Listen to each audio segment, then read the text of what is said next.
It's your bullshit. And your do-goody-good malarkey.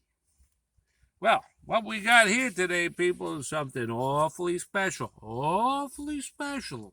Easy on the special. That's a little too awful you got there. But what we're going to do is a little bit of review for me and maybe perhaps just a tad bit also for you. And what's that going to be, kid? Well, let me tell you. It's right here. Let me get the glare off. Look at that beaut. Probably the best Arthur Brown album cover you ever gonna come close to seeing. Probably the only one you ever did see. But you know, me and Arthur Brown, we go back. We go way back. But I don't even know when. Oh, you know what I want to say? I want to say about, well, we're going to get into the review. We're going to talk a little about what I know about Arthur Brown. He's like probably my third favorite musician up there as far as vocalists go and music, you know. Yeah. He did a lot to inspire heavy metal musicians and vocalists, but you would never consider him a metal musician himself. Uh, you know, but because he had this dark side about him, with his first hit, Fire, you heard it. Fire, I take you to burn. Bum, bum, fire. Ozzy Osbourne covered it. Alice Cooper had him perform it live at an Alice Cooper show once just to honor him because Alice was very much inspired by him as well. So, you know, he was the first like high note before Rob Halford of Judas Priest and stuff like his first album, The Crazy World of Arthur Brown, that came out in '68. And Alice's first album came out in '69, and Black Sabbath's first album came out in 1970. So, in Order of Darkness. But The Crazy World of Arthur Brown, that was a spooky album, and it's just great. It aged well. It's psychedelic, sort of like the first two Pink Floyd albums, which is funny because the opening track on here is, what is it, kid? Lucifer Sam, you know, and he's got some great guest artists on here, Carmine Appice and you know a few Nick Turner and a few others, and I got to tell you, I've been following him ever since, and I think he's been busy trying to lose the pigeonholing that he experienced with the first album because he was this god of hellfire, you know. I am the god of hellfire, and I bring you fire. Ba ba ba. I take you to Boyne. But now he's finally seemed to embrace that, you know, with this album. Of course, you know, he touched on a little bit here and there with comeback albums in later years, but he never just fully embraced it. Except, I don't even think he intentionally did so with this album either, except to say that this is his first Halloween release. Like, you know, it's supposed to be played at Halloween parties and stuff. It's supposed to be campy, corny, kooky, spooky, but fun and, you know, party music. But that's what his first album was, but unintentionally. You know, that album is spooky, but it was, you know, but then, you know, he also inspired a lot of that occult rock and occult, you know, hard rock that would later evolve into heavy metal as well, like Black Sabbath and so that were better known for it. But yeah, this returns to that first album for me. I don't know if anyone else is reviewing it that way, but that's what it feels like to me. And with the, you know, advancement of technology and online, you could reach out. How many of you have even spoken to some of your favorite musicians just because they answered your letter on Facebook or something out of nowhere? Well, that's what it was on for me. I think I sent him a YouTube video. I think I sent him some artwork I did of him and his makeup. You know, sorry, my screen is blurry. There's a crack right through the lens, so it's blurring everything. But I got to get a new, you know, one of them there things that you get when you get the crack through the lens. But so you know, what's the case? So, even on the inside, I'll show you a little unpackaging, sort of. There's a nice, that's an actual 1960s live poster. They were famous back then. People collected them. There's books made of these posters. And then here, this is some psychedelic. Look at that. That's kind of spooky, demonic thing. And psychedelic, though. It really lets you know that, oh, this may even be a return to the first album, because even right on to the next album, he went on to form a band called Kingdom Come, did 2 or 3 albums with them. That was hard rocking, psychedelic, progressive rock. That's when he started moving to progressive. Later on in the early 80s, he started working with synthesizers and the earliest form of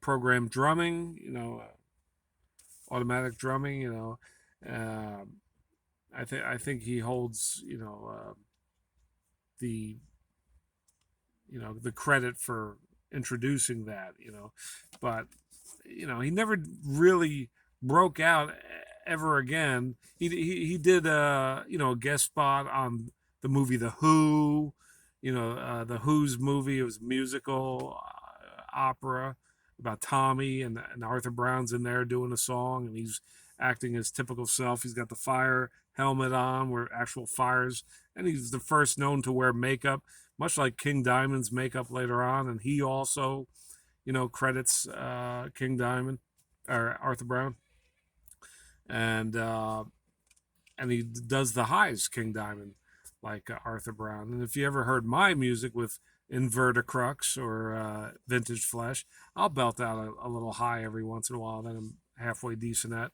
52 now. It's getting a little more difficult, but I got no real reason to do it now anyway, because I'm between bands for a while. But check out those bands, man, because I came up with some unique and original music. Very artistic, dark music. Vintage Flesh and Graveside Service was my last band. Look, a little plug. I'm always going to throw a little plug in there. We got the time. Who's going to hear it anyway? Who the frick listens to this bullshit?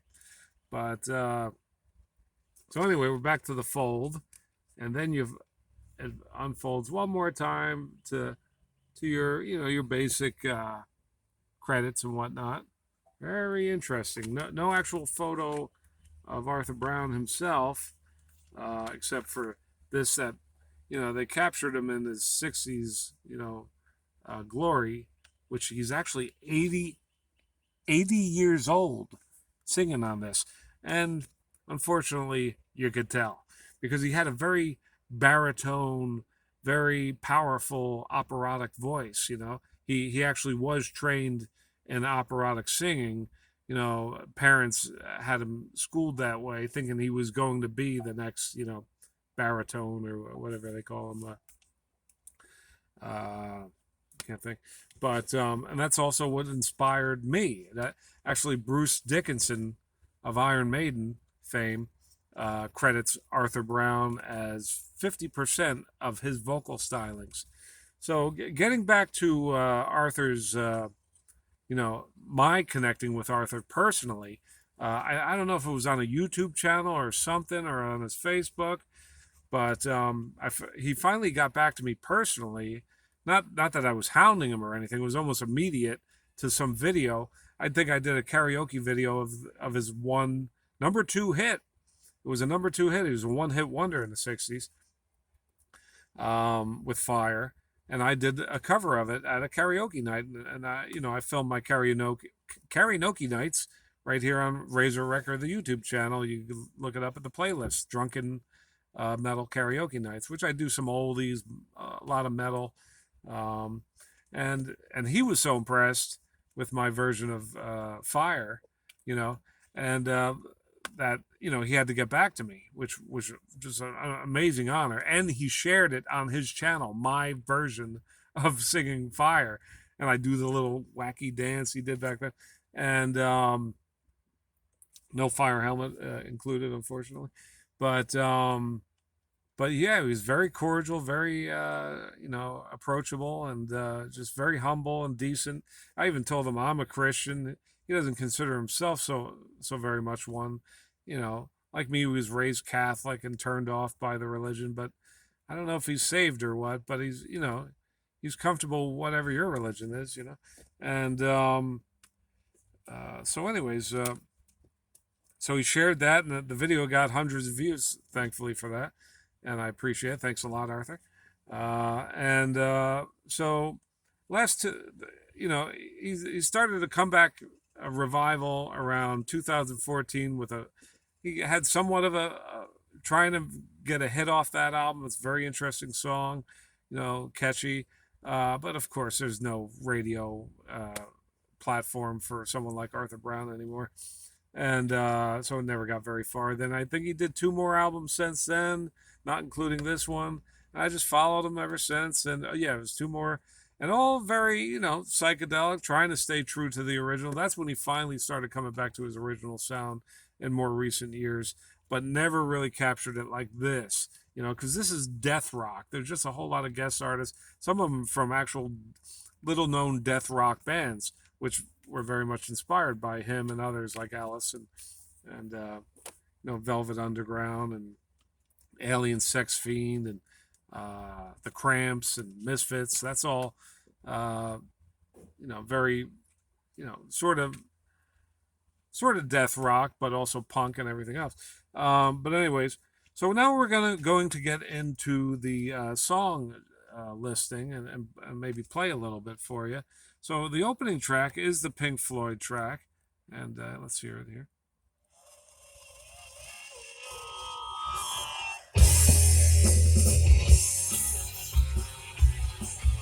I don't know if you can hear that, but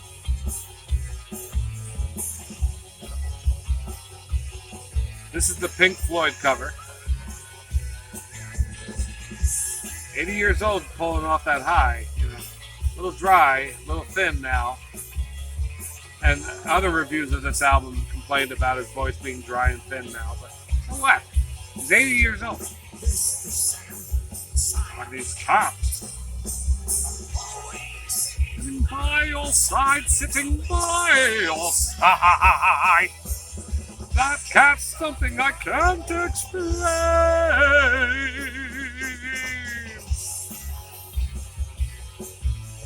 So yeah, the drums are really kick-ass. They really captured the original Syd Barrett era Pink Floyd on that song, and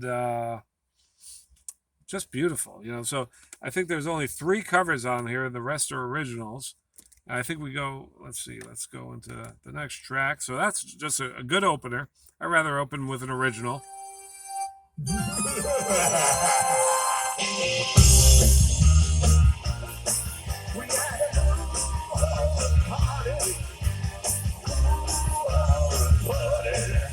That's death rock.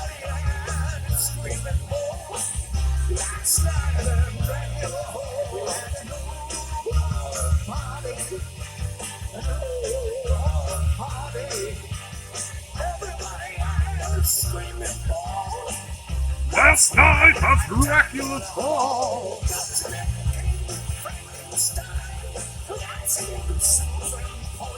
So it just goes on like that. It's kind of death rock is sort of like psychobilly. It's very similar.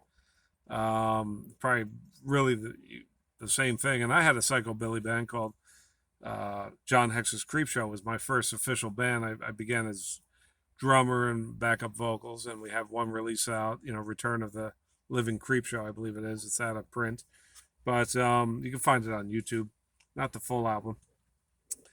And but it was an all Mexican band, and I'm the one white guy on drums. But we opened up for Michael Graves of the Misfits, a few other bands throughout New England back in 2005 and 6, and then we called it a day, and then went into black metal, and shit went dark, and my life went dark from there. And sure enough, it's what brought me to Jesus after I got bit by Satan. But I mean, it's bands like this. This was, you wanted dark music in the 60s. That's who you went to. Screaming Jay Hawkins, who you got? I could date back all the bad boys of rock and roll and pre-rock, but Can't think of a damn one of them right now, Brad. But so there's that one. That one's called Screaming Ball at Dracula's Hall. So you got Lucifer Sam, Screaming Ball, and that's just a straight up rocker. And then I got I Feel Free from Cream. Boom, boom, boom, boom, boom. I feel free. Boom, boom, boom, boom. I feel free. And I don't think we'll go into every song but he does. I don't want to burn out my weak ass battery in my car, but yeah, that's a Cream cover, and he does a very good version. Once again, his voice is a little thin, but what can you do? I mean, at 80 years old, that's my only complaint. The music, the musicians he's got on here. I got to put on my old man glasses to give you a more accurate listing of the performers at play. So we got Ian Pace, Steve Hillage, James Williamson, Rats and Rat Scabbies, maybe that's the band, Nick Turner, Roy Albrighton, Mark Stein, the Sinclairs is another band that got together for Whistling Past the Graveyard. But that's not before. Right after Cream is Bucket o' Blood. Bucket o' Blood. That's with Nick Turner. That's about dangerous bars. God knows I've known many bars over. These are my crappy glasses, probably all crooked. But what's the case? Fighting bars. Rough and tumble bars. So Bucket of Blood. Then that's a good rocker. I can't. I'm probably biased, so I have a hard time saying that anything's weak except the last song, and we'll get to that. Zombie Yelp. That's another death rock one. Oh, that's fun. Kooky spooky party. Halloween music. That's what you get this whole album through. Roy Albrighton and Mark Stein's on that one. Whistling Past the Graveyard. I said the Sinclairs. Fire he covers again. And now I have to realize that, he's covered Fire, on 3-4 different of his studio albums, over the years with different musicians, just bringing it back over and over again. And I don't mind, I like to see him do a new impression of it. But he had his original drummer was Arthur Brown's original drummer was the guy who went on to do Rush, or Yes, one of the very famous drummer. Oh no. Whatever. It's a prog rock band with the 3 last names of the original members. I can't remember. You might know, but then he also had a famous keyboardist who was suicidal depressive like myself, and he eventually ended up killing himself, unfortunately. He went on to do Atomic Rooster, and he got a little further with Atomic Rooster, that keyboardist, but yeah, he finally offed himself, unfortunately. God bless him. And so then after Fire, with James Williamson, Carmine Appice of Vanilla Fudge, right? Brian Auger, I know that name, but I can't recall where he's from. And then you go on to the Monster Hop, which is another, all of them kind of make you think of Boris, from the Monster Mash. All these are kind of like a tip of the hat to the Monster Mash from the 50s, And I got to meet Boris, in the early 90s at a horror convention. The original singer of Monster Mash is probably passed on now. Curse of the Hearse. Curse of the Hearse is a good one. On the second to latest Wednesday 13, there's a great song about, hokey horror song about spooky cursed hearse as well. It's worth. Necrophase is the name of that album, and Alice Cooper does a guest vocal on that album. It's fantastic. But Curse of the Hearse is track 9. Track 10, we got Mad Witch. Mad Witch is a sick one. Let's get to Mad Witch, because that one's worth. They all are, but You're just gonna have to find it yourself. Where the hell? Oh, there's I Am the God of Hellfire.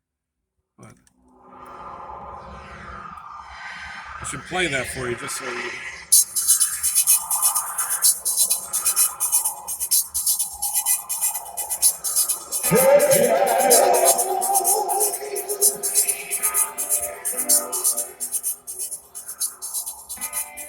Devil's wife, the old man witch, she's riding me. Fought with a surge in my mouth, heart began to flow. Her leather across my sweated back was wider than the snow. Devil's wife, the old man witch, she used to ride the moon. Now every night she leaves the earth and rides me to the moon. Devil's wife, the old man witch, she's riding me. There she makes the Yeah, it's a song about he's been a sinner and he wasn't protected by God, so the local witch decided to use him as a broom and ride him to the moon, and you know, just a classic, 50s type hokey horror. But then you got the vampire. He's a vampire. Super death death rock there, featuring the Coffin Daggers, which is actually a band that he just wrote a song with. I guess they're probably an established band. I got to look into their original stuff. Now I think of it. Then Late Last Night. That's just almost kind of like a synth goth dance song, which stands apart a lot from the rest of the album. That's more 50s, 60s hokey. You know, see if we get a bit of that.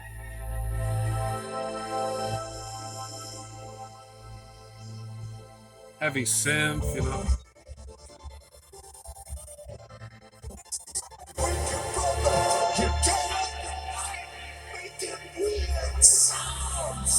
That's more like a filler, I suppose. I could live with or without that one, but it fills out the album, so it has its moments. But the final track 13, is considered a bonus track, and I also saw this on vinyl down in St. Petersburg recently. I was down there to visit a friend from old childhood friend from New Jersey. We checked out a great little record shop there and saw it on vinyl. I got no use for vinyl these days, but same cover and whatnot. But it was nice to see that it was that widely marketed these days that you could pick it up right off the shelf. Because Arthur's been deep in the underground, forgotten for some time, but he's been enjoying a bit of a revival. So the last song is Carn Evil, number 9, First Impression, part 2, featuring Jordan Rudess. I don't think that's the actual name to the song, but you'll recognize it upon first listen.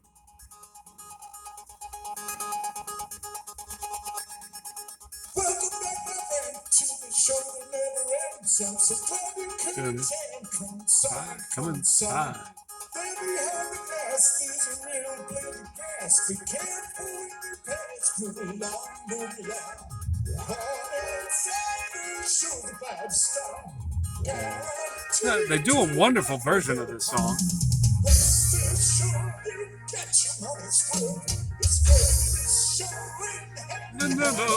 Come see the show. It's rock and roll. So you got it. I'm sure some fucking stinking hick is wondering what the hell I'm doing here on this back road. Listening to this weird music, talking to myself, but I needed to get away from a busier main road and talk to you good ladies and gents about the new Arthur Brown album. So, in closing, what can I tell you? This is just, the last 3 albums he came out in the last 7 years. Actually, he came out with 2 in a row the same year. There's a studio album as well. I can't think of what that's called offhand. I've been enjoying that well enough. It has its moments.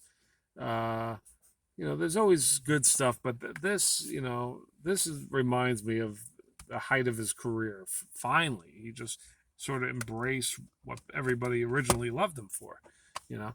So here's where I'm at. It doesn't get more Florida looking than that, does it? You know, but just had a few beers at my local bar. I'm feeling a little good. I'm taking a little break from the Wheaties because I just came from Maine 3 weeks ago, and you smoke like almost every other. I do smoke every other day for 2 days, 2 years straight up there, and boy, everything starts to sound good to you then when you're that stoned all the time. So I'm taking a little mental break, airing out the brain, and it's a little harder to get weed down here, mainly because I don't know much anybody and yet, and the legal weed is much harder to get a medical card here. So I'm just not even going to bother. I'm just going to go back to street weed, but still good. I won't be able to smoke that much, and don't really want to anyway. So that's about it, kids. And don't forget to get Graveside Service. That's my last release from 2-3 years ago. That's a dark psychedelic, black doom metal album. And unfortunately, our drummer has been in jail for gun ownership. He had way too many guns, and I guess he shot them off in overly blue Democratic Rhode Island. And they've been holding him hostage in jail there for months. I think longer than I spent in a county year, 8 months. He's doing like 12 months now, or almost a year ago. And just like the January 6th people. But I don't want to get into politics. I always do. Damn it, I ruin everything like that. But I always try to squeeze everything into these videos. I don't know. It's something to do with the brain damage I got going here. But I'm still doing pretty good. How about this, huh? You want to get up on this? I know. Relax. Take it easy. You're getting a little hot around the collar there, kid. But that was our Arthur Brown, Crazy World of Arthur Brown review. And what else will we do? Maybe Wednesday 13 next. That was his last album. I do love him, And you got the what is that? The last live 2015. The original Alice Cooper band, the surviving members, got together to do one show. Anyways, you got the new Hollywood Vampires coming out soon. Look for that. It's going to be the first live album with Johnny Depp and Steven Tyler, not Steven Tyler, Joe Perry, and so the Henriksen and a bunch of others. Some Guns N' Roses members, two original Guns N' Roses members live. Studio. Not studio, live album in Brazil, I believe. So check that out. It's coming out